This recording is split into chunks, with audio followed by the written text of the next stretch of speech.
I want to start by re-emphasizing the point that what are called the religions of the East, the ones we're discussing, Hinduism, Buddhism, and Chinese Taoism, they don't involve that you believe in anything specific. And they don't involve any idea of obedience to commandments from above. And they don't involve any conformity to a specific ritual, although they do have rituals, but their rituals vary from country to country and from time to time. Their objective is always not ideas, not doctrines, but a method for the transformation of consciousness. That is to say, for a transformation of your sensation of who you are. And I emphasize the word sensation because it's the strongest word we have for feeling directly. When you put your hand on the corner of a table, you have a very definite feeling. And when you are aware of existing, you also have a definite feeling. But in the view of these methods or disciplines, the ordinary person's definite feeling of the way he exists and who he is a hallucination. To feel yourself as a separate ego, a source of action and awareness that is entirely separate and independent from the rest of the world, somehow locked up inside a bag of skin, is seen as a hallucination. That you are not a stranger in the earth, that comes into this world either as a result of a natural fluke or being a sort of spirit that comes from somewhere else altogether. But that you, in your fundamental existence, you are the total energy that constitutes this universe, playing that it's you, playing that it's this particular organism, and even playing that it's this particular person. Because the fundamental game of the world is a game of hide and seek. That is to say, that the colossal reality, the energy that is everything, that is a unitary energy, that is one, plays at being many, at manifesting itself in all these particulars that we call you and you and you and you and you and you and you and you and this and that and all around us. And it's fundamentally a game. And you can say that this goes really for all the systems that I'm talking about. It's the basis of Hinduism, of Buddhism, and of Taoism, this intuition. Now, today we're going to talk about Buddhism. Buddhism is an offshoot of Hinduism. You could, in a way, call it a reform of Hinduism, or Hinduism stripped for export. It originates in northern India, close to the area that is now Nepal, shortly after 600 BC. There was a young prince by the name of Gautama Siddhartha who became the man we call the Buddha. Now, the word Buddha is not a proper name, it's a title. And it's based on the Sanskrit root Buddh, B-U-D-H, which means to be awake. And so you could say the Buddha is the man who woke up from the dream of life as we ordinarily take it to be and found out who he was, who he is. It's curious that this title was not something new. There was already in the whole complex of Hinduism the idea of Buddhas, of awakened people, and curiously they are ranked higher than gods.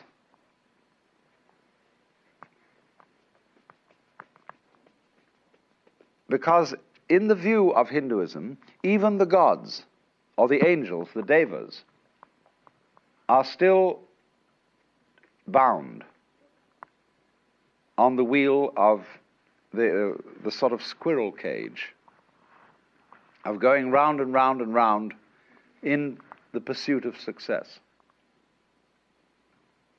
And the idea is that if you pursue something that you can call success, pleasure, good, virtue, which originally, of course, means strength, magical power, all these positive things,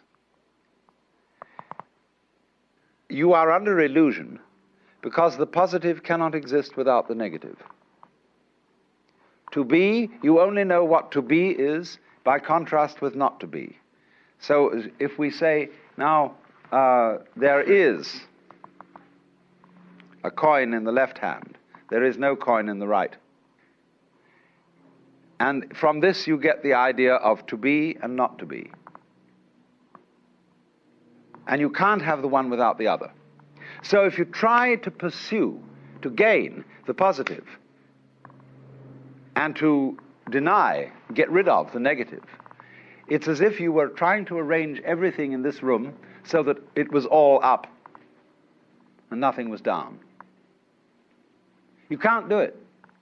You set yourself an absolutely insoluble problem. Because the basis of life is spectrum. I'll consider the spectrum of colors. When you think of a spectrum, in what form do you think of it? Most people think of it as a ribbon, with red at one end and purple at the other. But the spectrum is actually a circle, because purple is the mixture of red and blue. It goes right round. And so in this way, all sensation, all feeling, all experience whatsoever is moving through spectra. You don't only have the spectrum of color, you have a spectrum of sound, you have various complex spectra of texture, of smell, of taste, and you're constantly operating through all the possible variations of experience. And it implies that you can't know one end of the spectrum without also knowing the other. So if you wanted, if say your favorite color is red, and you wanted only red, and you had to exclude, therefore, blue and purple. Without blue and purple, you can't have red. Behind, of course, all the various colors in the spectrum is the white light. And behind everything that we experience, all our various sensations of sound, of color, of shape, of touch, there's the white light.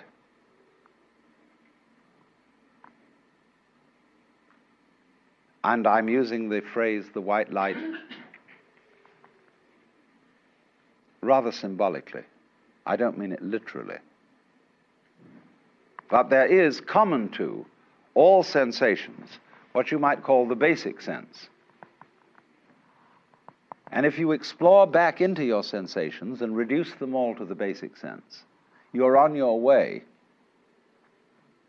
to reality, to what underlies everything, to what is the ground of being, the basic energy. And to the extent that you realize this and know that you are it, you transcend, you overcome, you surpass the illusion that you are simply John Doe, Mary Smith, or what have you.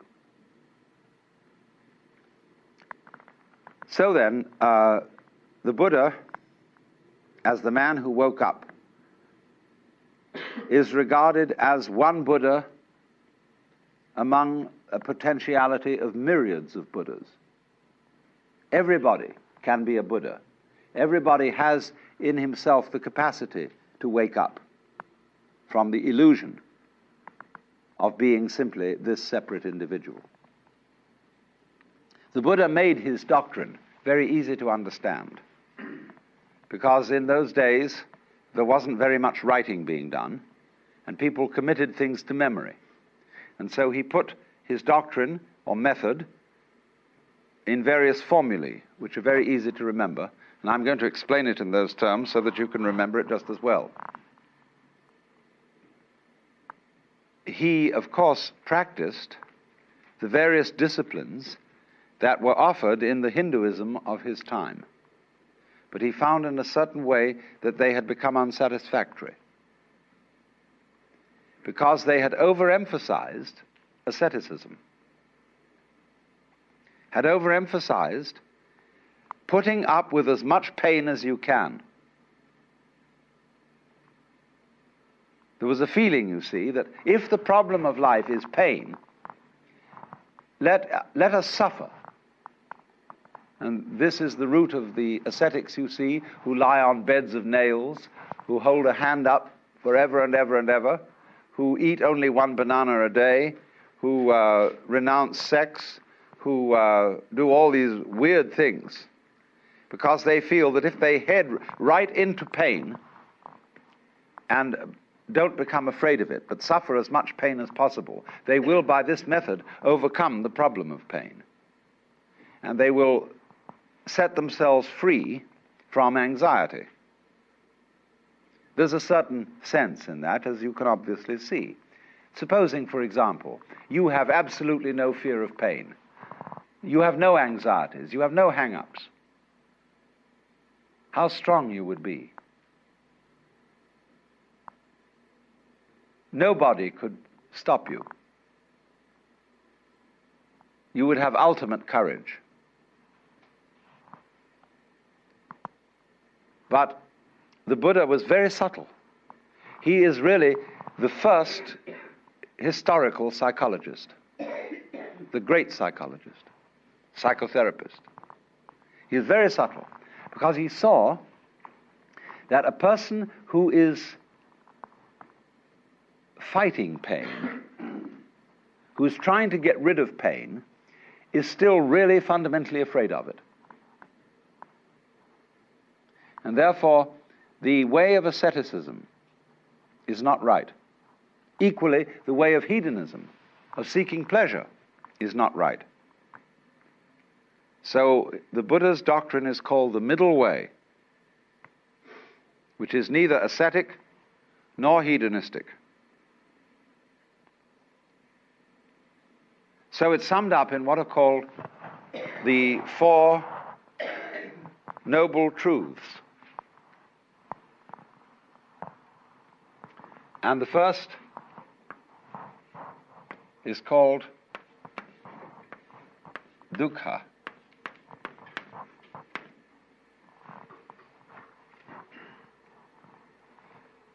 Dukkha means suffering in a very generalized sense. You could call it chronic frustration. And it is saying that life as lived by most people is dukkha. Is an attempt, in other words, to solve insoluble problems. Try to draw a square circle. You can't, because the problem itself is meaningless. Try to arrange the things in this room so that they're all up and none of them down. It is meaningless. Such a problem cannot ever be solved. So try to have light without dark, or dark without light. It can never be solved. So the attempt to solve problems that are basically insoluble, and to work at it through your whole life, that is dukkha. Now, he went on to analyze this, that there are what he called three signs of being. The first is dukkha itself, frustration. The second is anitya. And this means the letter A in Sanskrit at the beginning of a word is often the equivalent of our non. So nitya means permanent. Anitya means impermanent. That every manifestation of life is impermanent. And therefore, our quest to make things permanent, to straighten everything out, to get it fixed, is an impossible and insoluble problem. And therefore, we experience dukkha, or this sense of fundamental pain and frustration, as a result of trying to make things permanent. And the third sign of being is called anatman. Now, you know from my talk on Hinduism that the word atman means self. Anatman means, therefore, non-self. That there is in you no real ego. Now, I've explained that already. I've explained, in talking about Hinduism, that the idea of the ego is a social institution. It has no physical reality. It is simply, the ego is your symbol of yourself. Just as the word water is a noise which symbolizes a certain liquid reality, so the idea of the ego, the role you play, who you are, is not the same as your living organism. Your ego has absolutely nothing to do with the way you color your eyes, shape your body, circulate your blood. That's the real you. But it's certainly not your ego, because you don't even know how it's done from the standpoint of your conscious attention. So the idea of anatman is firstly that the ego is unreal. There isn't one.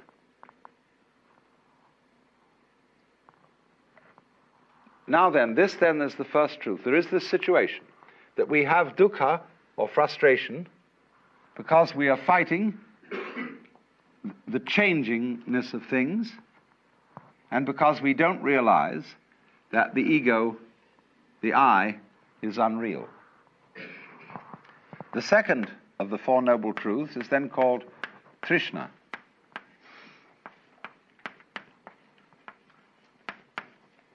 Trishna is a Sanskrit word again, and is the root of our word thirst. And it's usually translated desire, but it is better translated clinging, grabbing, or there's an excellent modern American slangy word, hang up. That is exactly what Trishna is, a hang up. Trishna is clutching.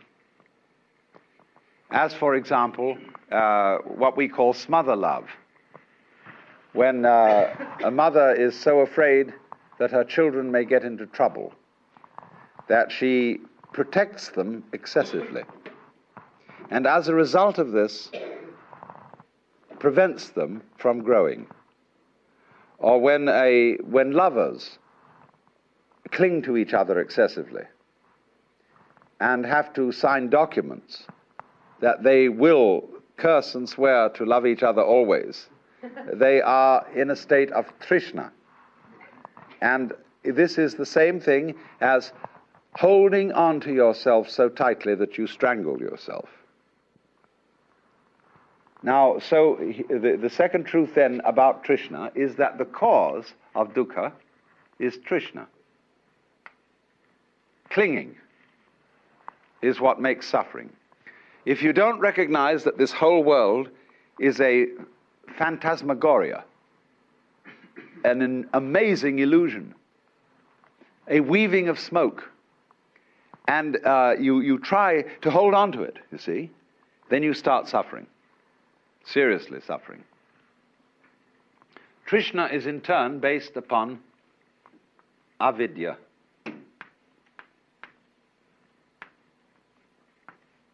The same negative, vidya, from the root vid, means knowledge, as in the Latin video and the English vision.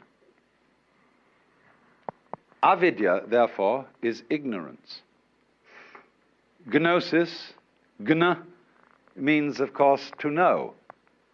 Knowledge is the same thing as gnosis in Greek. To know. So this is not to know, to ignore, to overlook. And I explained in the first talk in this series how we ignore all kinds of things because we notice only what we think noteworthy.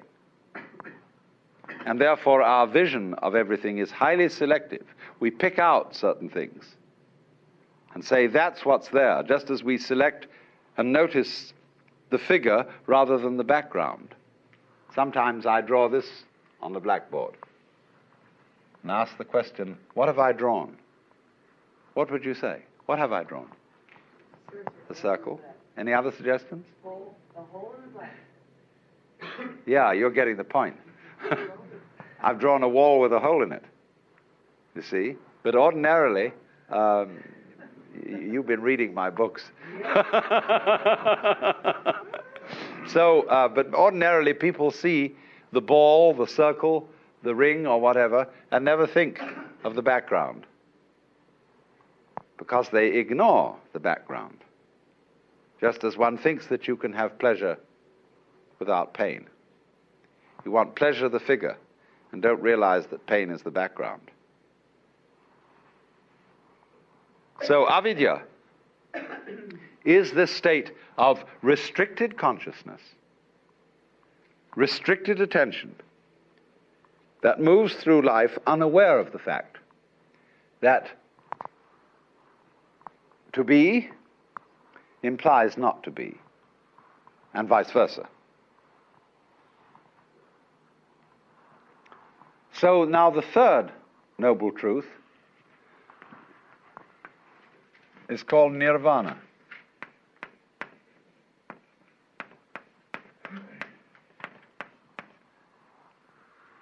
This word means blow out.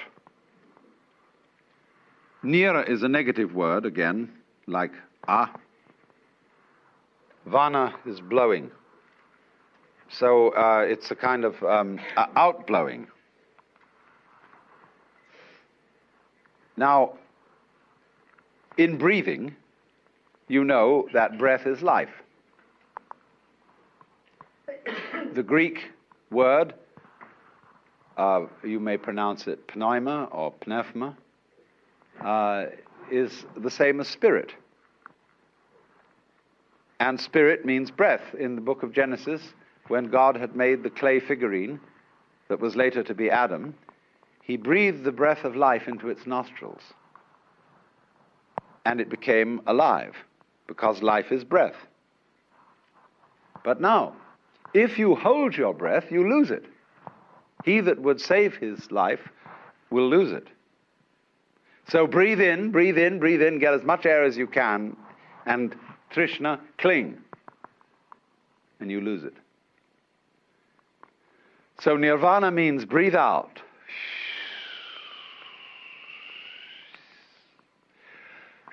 What a relief that was. The sigh of relief. Let it go. Because it'll come back to you if you let it go. But if you don't let it go, you'll just suffocate. So a person in the state of nirvana is what we might call a blown out person. Like blow your mind. Let go. Don't cling. And then you're in the state of nirvana. And I re-emphasize the point. This is not, I'm not preaching, see? not saying this is what you ought to do. I'm simply pointing out a state of affairs that is so. There's no moralism in this whatsoever. It's simply pointing out, like, if you put your hand into the fire, you'll get burned. You can get burned if you want to. That's okay. But if it so happens that you don't want to get burned, then you don't put your hand in the fire. So in the same way, if you don't want to be in a state of anxiety all the time, and again I emphasize, if you like to be anxious, it's perfectly all right. See, Buddhism never hurries anyone on. They say, you've got all eternity through which to live in various forms. And therefore, you don't have just one life in which you've got to avoid eternal damnation. You can go running around the wheel and the rat race and play that game just as long as you want to, so long as you think it's fun. But if there comes a time when you don't think it's fun, you don't have to do it. So I wouldn't say to anyone who disagrees with me and who says, well, I think we ought to engage the forces of evil in battle and put this world to right and so on and so forth and arrange everything in this world so that it's all up. Try it, please. It's perfectly okay. Go on doing that.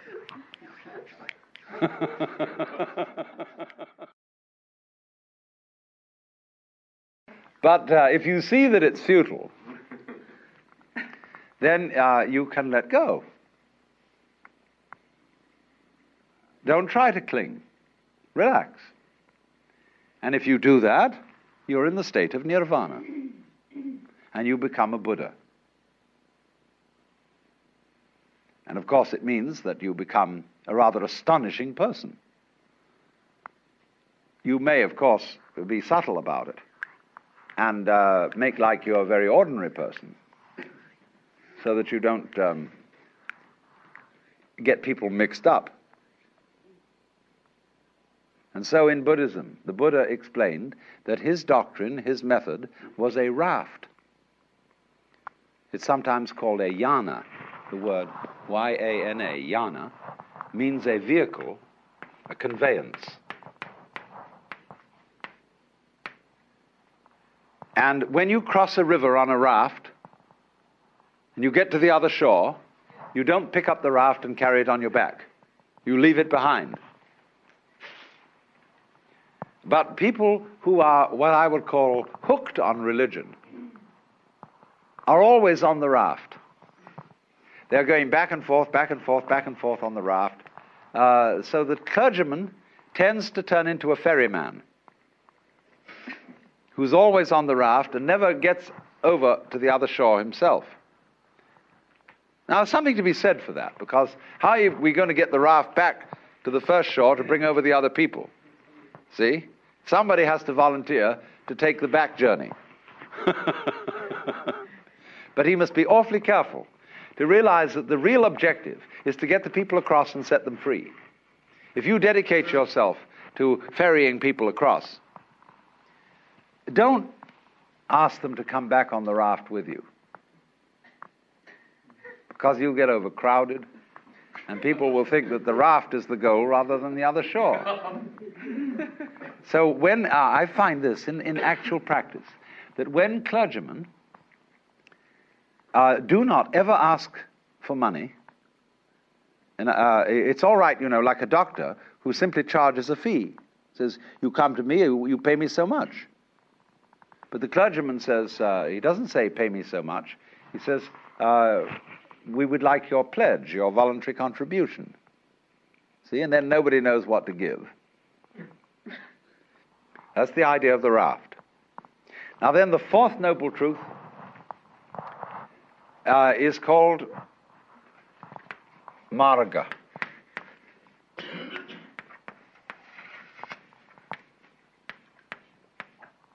This word means path. And the way of Buddhism is often called the Noble Eightfold Path, because there are 8 phases. I won't say steps, because they're not sequential.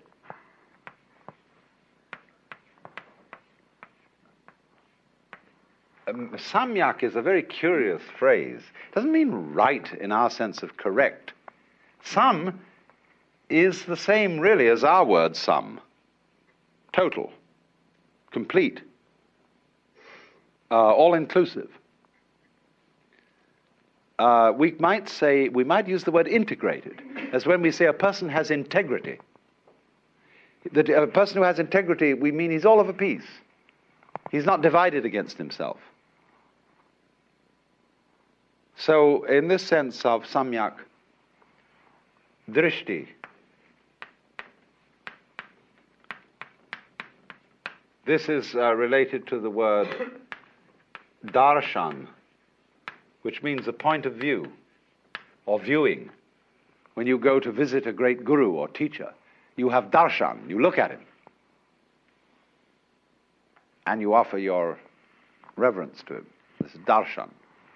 Many senses of it, but it means simply to view. Look at the view. So the samyak darshan is the complete view. For example, let's take the constellation called the Big Dipper.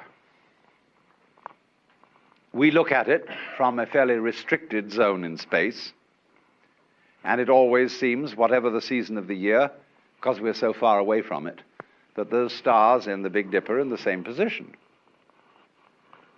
But imagine looking at it from somewhere else in space altogether, and those stars would not look like a dipper. They'd be in another position. Now then, what is the true position of those stars? Don't you see there isn't one? Because wherever you look, the position alters. You could say that the true situation of those stars is how they are looked at from all points of view, all possible points of view. Inside the constellation, looking outwards, outside the constellation, looking inwards, from everywhere and everywhere. But you see, there is no such thing as the truth. The world, in other words, is not existing independently of those who witness it. Because the world is precisely the relationship between the world and its witnesses. And so if there are no eyes in this world, the sun doesn't make any light, nor do the stars. So what is a relationship. You can, for example, prop up two sticks by leaning them against each other, and they will stand. But only by depending on each other. Take one away and the other falls. So in Buddhism, it is taught that everything in this universe depends on everything else. That we have a kind of a huge network, and this is called the doctrine of mutual interdependence. All of it hangs on you, and you hang on all of it, just as the two sticks support each other. And this is conveyed in a symbol which is called Indra's net. Imagine a multidimensional spider's web in the early morning covered with dewdrops. And every dewdrop contains the reflection of all the other dewdrops. And in each reflected dewdrop, the reflections of all the other dewdrops in that reflection. And so ad infinitum. That is the Buddhist conception of the universe in an image. The Japanese call that jiji muge. A ji means a thing event, a happening. So between happening and happening, mu, there is no ge, separation. Jiji muge. Now, so the first phase of the Eightfold Path has to do with one's view understanding of the world. The second phase has to do with action, how you act. Buddhist idea of ethics is based on expediency. If you are engaged in the way of liberation and you want to clarify your consciousness, doing that is inconsistent with certain kinds of action. So every Buddhist makes 5 vows, 5 precepts. And you may perhaps have heard the Buddhist formula of taking what is called Panchasila, the 5 precepts.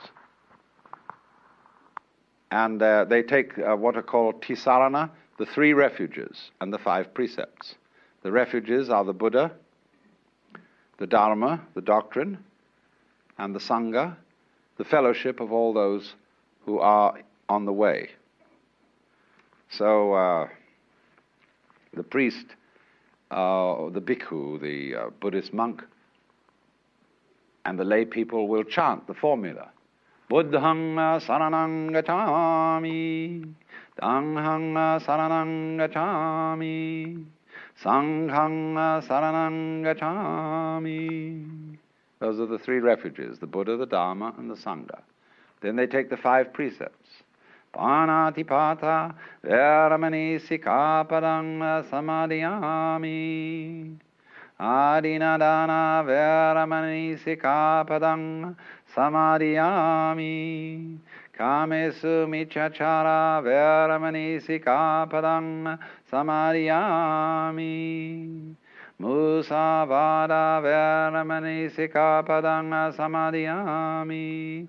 Kamesu michahara veramani sura merya majapamadatana veramani sikapadam samadhiyami. So they take these 5 precepts. Panatipata. I undertake the precept to abstain from taking life. Adinadana. I undertake the precept to abstain from taking what is not given. Kamesu mityahara. I undertake the precept to abstain from exploiting the passions. Musavada. I undertake the precept to abstain from falsifying speech. Sura merya majapamadatana. I undertake the precept to abstain from being intoxicated by sura, merya, and majapamadatana, whatever they were.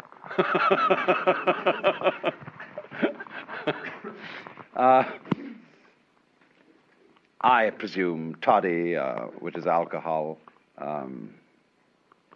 I don't know what else it was. Nobody does know.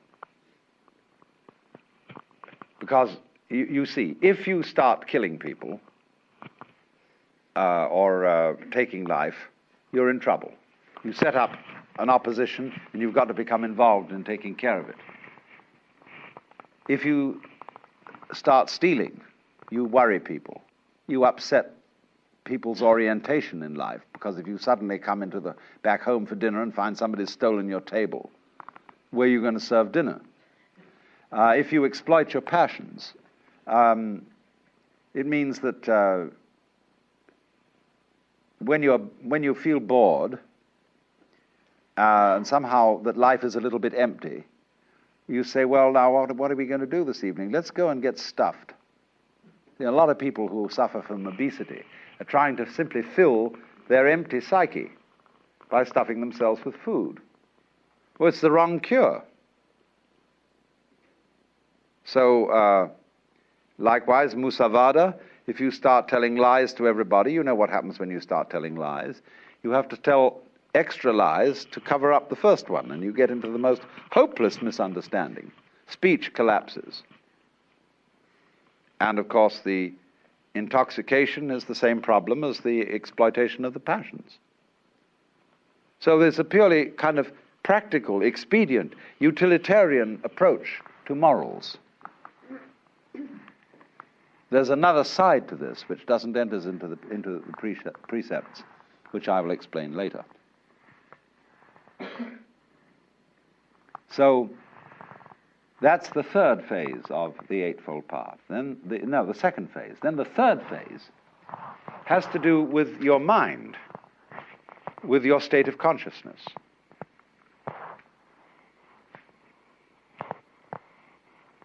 And this has to do with what we would ordinarily call meditation. There are the two final, the seventh and eighth aspects of the path are called samyak smriti and samyak samadhi. Smriti means recollection. That's the best English word for it. Now, do you understand? The word recollect is to gather together what has been scattered. What is the opposite of remember? Obviously, dismember. What has been chopped up and scattered becomes remembered. So in the Christian scheme, do this in remembrance of me. You see, the Christ has been sacrificed, chopped up. But the Mass is celebrated in remembrance. One of the old liturgies says the wheat which has been scattered all over the hills and grows up is gathered again into the bread. Remembered. Go back to your Hindu basis. The world is regarded as the dismemberment of the self, the Brahman, the Godhead. The one is dismembered into the many. So remembrance is realizing again that each single member of the many is really the one. So that's recollection. You can think of it too in another way, and it's really the same way if you think it through.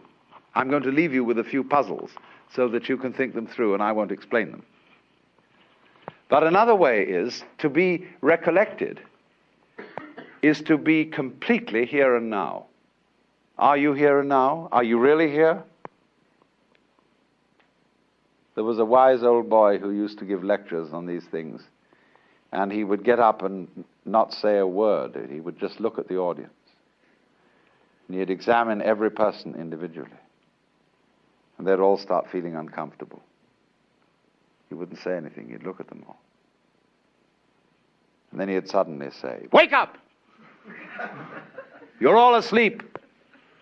And if you don't wake up, I won't give you any lecture." Are you here, recollected? See, most people aren't. They're bothering about yesterday and wondering what they're going to do tomorrow. And aren't all here. That's the definition of sanity, to be all there. So to be recollected is to be completely alert, available for the present. Because that's the only place that you are ever going to be in. Yesterday doesn't exist. Tomorrow never comes. There is only today. A great Sanskrit sort of invocation says, "Look to this day, for it is life. In its brief course lie all the realities of our existence. Yesterday is but a memory. Tomorrow is only a vision. Look well, then, to this day. Such is the salutation of the dawn." So, Smriti means, then, recollectedness in the sense of being all here. In the sense that this is the only where there is.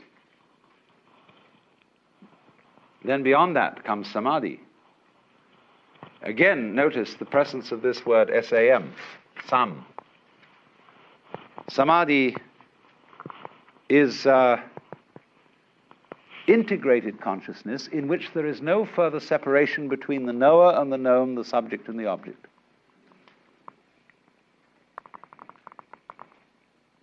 You are what you know.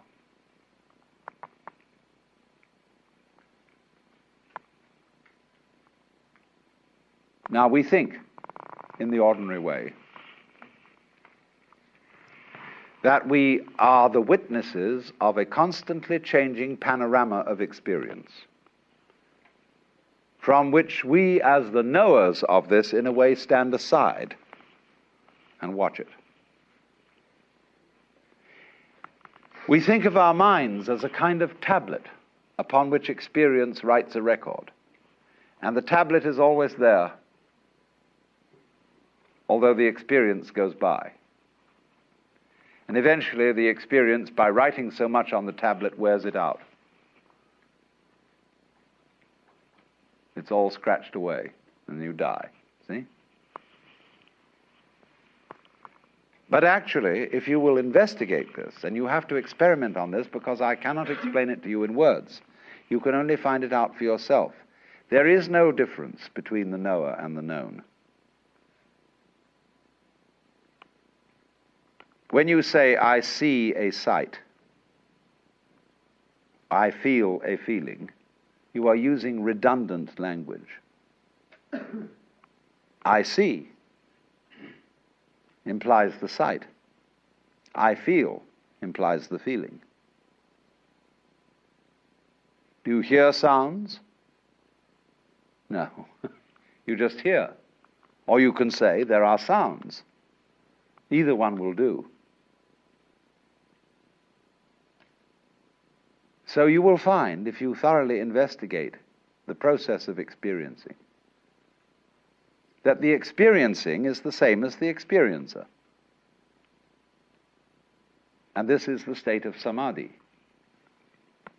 I put it originally in this form, that the organism and the environment are a single behavioral process. So, likewise, is the knower and the known.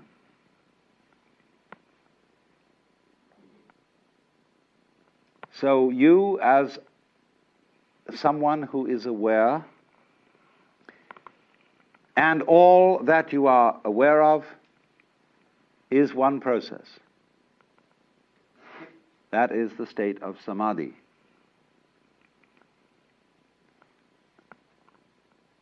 And you get to that state by the practice of meditation. Every Buddha figure practically is seen in the sitting posture of meditation, which is sitting down quietly and being aware of all that goes on without comment, without thinking about it. And when you stop categorizing, verbalizing, talking to yourself inside your head, naturally the separations between, for example, knower and known, self and other, simply vanish. Can you point to the difference between my 5 fingers? Where will you put your finger if you want to point to the difference? You see, the idea of difference is an abstraction. It just isn't there in the physical world. Of course, that's not saying that the fingers are joined like a duck's claws with a web, but that it's just that. They're not the same. That's an idea. They're not different. That's an idea. And these ideas just aren't here. See? You can't point to it. You can't put your finger on it. Get then to the state of affairs where you see the world free from concepts. That's what Buddhists mean by void. When they say the world is basically they use the phrase shunya. That has a meaning of like empty, void. Everything is shunya. This has certainly also the meaning of anitya, of transience, but basically it means you can't catch the world in a conceptual net. Just if you try to catch water in a net, it all slips through. If you try to tie up water in a paper package or grab it in your hands, it all flows through. So, shunya, it doesn't really mean that the world itself, that the energy of the world is nothing at all. It means that no concept of it is valid.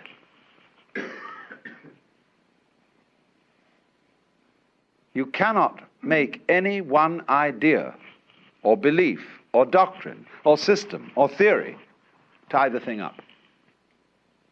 So, if you go through this and you get completely blown out and released and are in the state of nirvana,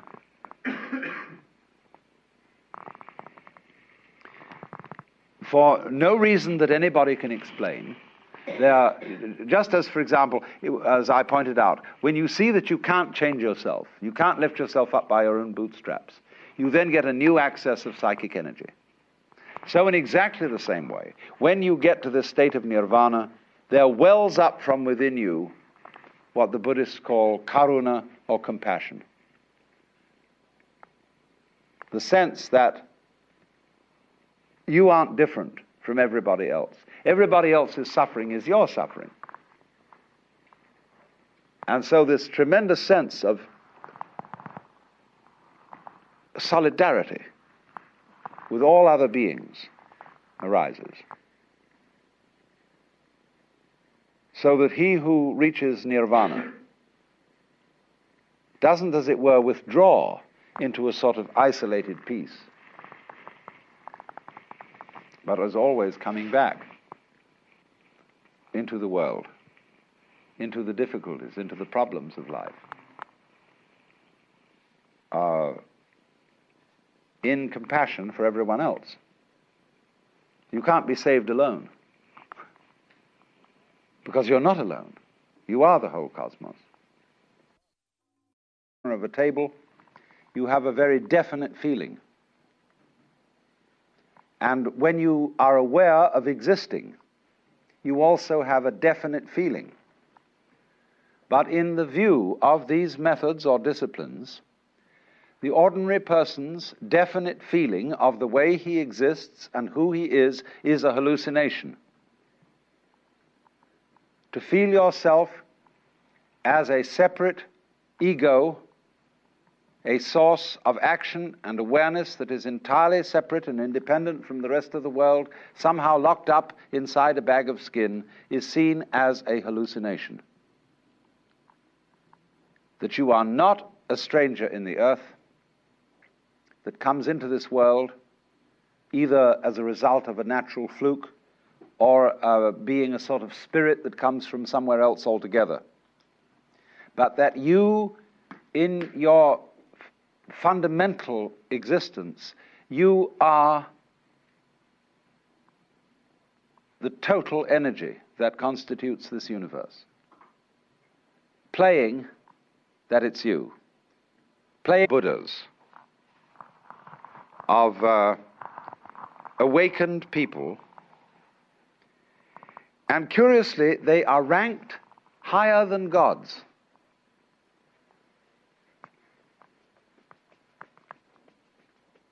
Because in the view of Hinduism, even the gods, or the angels, the devas, are still bound on the wheel of the sort of squirrel cage of going round and round and round in the pursuit of success. And the idea is that if you pursue something that you can call success, pleasure, good, virtue, which originally, of course, means strength, magical power, all these positive things, you are under illusion because the positive cannot exist without the negative. To be, you only know what to be is by contrast with not to be. So if we say, now, it originates in northern India, close to the area that is now Nepal, shortly after 600 BC. There was a young prince by the name of Gautama Siddhartha who became the man we call the Buddha. Now, the word Buddha is not a proper name, it's a title. And it's based on the Sanskrit root Buddh, B-U-D-H, which means to be awake. And so you could say the Buddha is the man who woke up from the dream of life as we ordinarily take it to be and found out who he was, who he is. It's curious that this title was not something new. There was already in the whole complex of Hinduism the idea of... I want to start by re-emphasizing the point that what are called the religions of the East, the ones we're discussing, Hinduism, Buddhism, and Chinese Taoism, they don't involve that you believe in anything specific. And they don't involve any idea of obedience to commandments from above. And they don't involve any conformity to a specific ritual, although they do have rituals, but their rituals vary from country to country and from time to time. Their objective is always not ideas, not doctrines, but a method for the transformation of consciousness. That is to say, for a transformation of your sensation of who you are.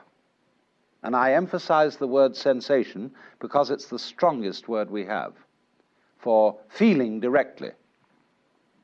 When you put your hand on the corner, saying that it's this particular organism, and even playing that it's this particular person. Because the fundamental game of the world is a game of hide and seek. That is to say, that the colossal reality, the energy that is everything, that is a unitary energy, that is one, plays at being many, at manifesting itself in all these particulars that we call you and you and you and you and you and you and you and you and this and that and all around us. And it's fundamentally a game. And you can say that this goes really for all the systems that I'm talking about. It's the basis of Hinduism, of Buddhism, and of Taoism, this intuition. Now, today we're going to talk about Buddhism. Buddhism is an offshoot of Hinduism. You could, in a way, call it a reform of Hinduism, or Hinduism stripped for export.